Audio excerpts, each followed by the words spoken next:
Hi, my name's Debbie Robinson and I'm going to show you how to use our large alphabet stencils and dies. And this one, I'm going to use the letter G.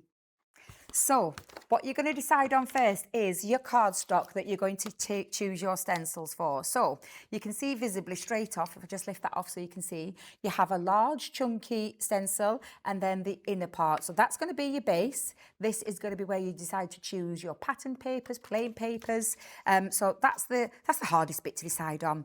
You're going to place those onto there. Now the only things you're going to need at this point is a pencil.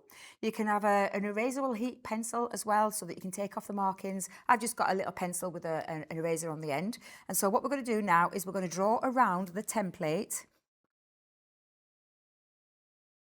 where all the markings are. So you literally just draw around. And if you're unsteady with an unsteady hand, you could take a little bit of low tack tape and hold that into place just until you've got that marking all the way around there. But that's the first one. And then the second one, with your pattern paper, again, just draw all the way around.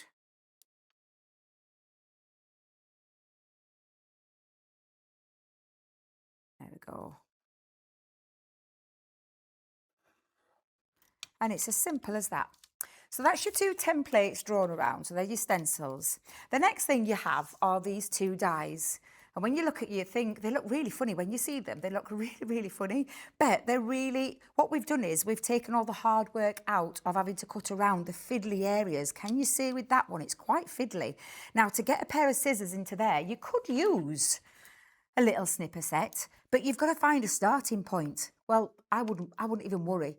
Don't use these. Use your dies. It keeps it nice and clean, gives a lovely cut, and you're simply going to place the small one into the larger mat and the large one into the smaller. And again, the area to get in there, you're probably thinking, oh, that's quite doable, but it gets a little bit tricky when you're trying to follow your scissors around.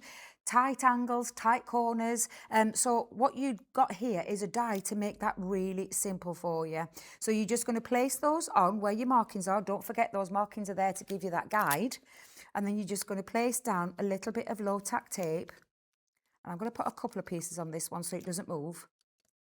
And then we'll take another little bit of low tack tape and just pop that across this one. And then you're going to simply take your die cutting plates, so we'll pop that onto the larger plate.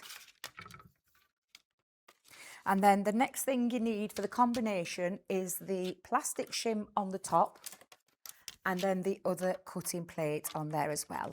I find that you don't need as much pressure, so by adding the magnetic shimming, you could create a little bit extra pressure. You don't really need to do that.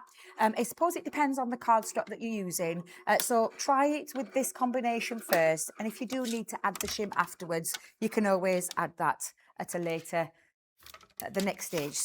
Right, so take that off and then literally lift off your dies. Now just be careful at this point with your low tack tape not to rip your cardstock. So I'm going to take those off carefully. And at the moment you're probably thinking, oh right, okay, but it will become more apparent in a second when we've taken that. So literally take that one off as well. And you'll see that that's cut through there. Now this one, it doesn't release because it just stops at these points. If I just bring this die back in, it stops at the points there that you can see. So we're going to take our scissors and we're going to cut around them. So I'll start with this one. I find it easier with either a middle-sized pair of scissors or the large ones. And I tend to turn the cardstock rather than the scissors. So if you keep your scissors straight and then just turn your cardstock, you'll find you get a much cleaner cut.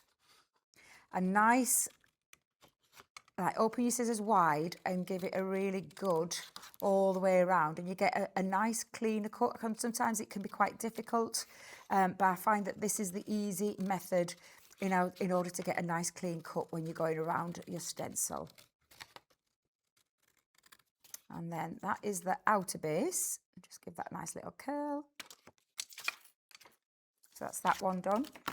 And then we're just going to finish this one. Now I tend to snip and release it, so it makes it a bit easier so I can get rid of that middle part. So let's just get rid of that one. There we go. and it just releases that little bit easier. If you get your cardstock where it hasn't cut, just you can either give it a little trim with your scissors, or you could just release it just by snipping that down rather than tearing it. It literally is just to release that. Right, and then we're going to do the same method where we take our scissors, we follow that pencil line, and we turn the paper or the cardstock that you've chosen. Clean, easy. It's like easy strokes. It just makes it a little bit easier by turning your paper rather than your scissors. There we go, and I'm just going to finish that right off up to the top. Give that little curl.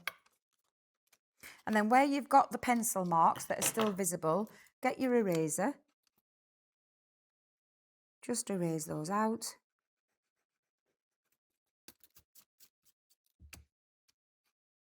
And then the same with this one. Wherever you can see a visible pencil mark, just literally take that. And then all you're going to do is use your choice of glue. I'm using all purpose, but you can use your tape pens. I find it easy to use a wet glue because you get a little bit of extra wiggle time to get this inner part into the base. Because if you use a dry glue, it kind of sticks quite instantly. But with all purpose, you've got a little bit of wiggle movement to get that mat into its place.